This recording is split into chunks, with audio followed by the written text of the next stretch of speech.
Ruth గ్రంథం 1వ అధ్యాయము 1వ వచనాన్ని మనం చదువుకుందాం.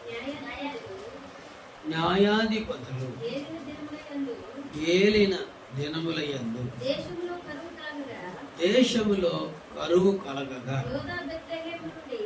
యోదా బెత్లెహేము నుండి ఒక మనుషుడు తన భార్యను తన ఇద్దరు కుమారులను వెంట పెట్టుకుని మోయాబు దేశమున కాపురముండుటకు వెళ్ళెను. చూడండి, ఇక్కడ మరి ఒక వ్యక్తిని చూస్తున్నాం, ఒక మనుషుడు మనం చూస్తాం. అతని పేరు ఎలీమెలెకు, అతని భార్య పేరు నయోమి, అతని ఇద్దరు కుమారుల పేర్లు మహలోను కెలియోను. అంటే నలుగురు, నయోమి కుటుంబంలో నలుగురు ఉన్నారు. వీళ్ళు యోదయ దేశంలో బెత్లెహేములో జీవించేవాళ్ళు. కానీ మరి న్యాయాధిపతులు కాలాల్లో ఒక పెద్ద కరువు వచ్చినట్లు రాయబడింది. వర్షాలు లేవు, కరువు వచ్చింది, సమస్య వచ్చింది, పనులు లేవు, డబ్బులు లేవు, తిండి కూడా లేదు. అలాంటి పరిస్థితి వచ్చింది. మరి ఇశ్రాయేలీలకు ఉన్నటువంటి గొప్ప వాగ్దానాలు ఏంటంటే, కష్టం వచ్చినా, కరువు వచ్చినా, సమస్య వచ్చినా, యుద్ధం వచ్చినా, శత్రువు వచ్చినా, బాధ వచ్చినా దేవుని తట్టు తిరగాలి, దేవునికి మొర్ర పెట్టాలి, దేవునికి ప్రార్థన చేయాలి.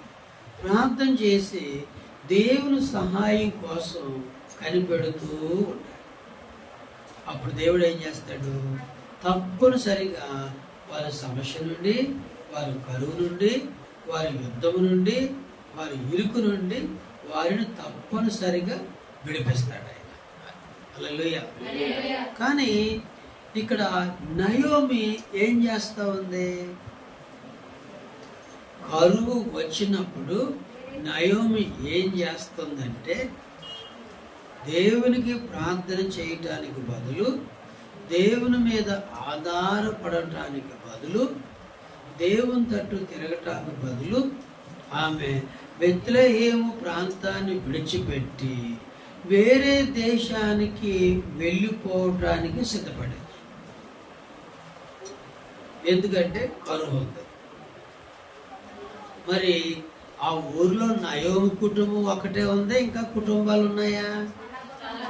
మరి వాళ్ళందరూ వెళ్ళిపోవటం లేదేంటి?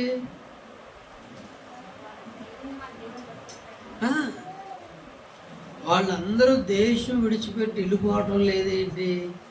ఈ నయోమికి ఒక్కదానికే వచ్చిందా భయం, బాధ, కష్టం? ఈ ఒక్కతే కరువు ఉంది కాబట్టి దేశాన్ని విడిచిపెట్టి ఎక్కడైనా సమృద్ధిగా ఉంటుందేమో అక్కడికి వెళ్ళిపోదామని అనుకుంది. మరి మిగతా వాళ్ళకి రాలేదు ఆలోచన. నేనేమనుకుంటున్నానంటే, వాళ్ళందరూ కరువులోనే ఉన్నారు, దేవుని తట్టు తిరిగి ఉంటారు, దేవుడు ఏదో ఒక రోజు మనకు సహాయం చేస్తాడు. కాబట్టి మనం కనిపెడదాం అని ఉన్నారు. కానీ నయోమి తొందరపడిపోయింది. ఈ కరువులో ఉంటే చనిపోతామని అనుకుందేమో, మరి కరువు వల్ల మనం ఎలా బ్రతకాలి అనుకుంది. ఆమెకి అవిశ్వాసం వచ్చేసింది, భయము వచ్చేసింది. మనము ఏదో ఒకటి చేయాలి, ఏదో దేశానికి వెళ్ళిపోవాలి అనుకుంది.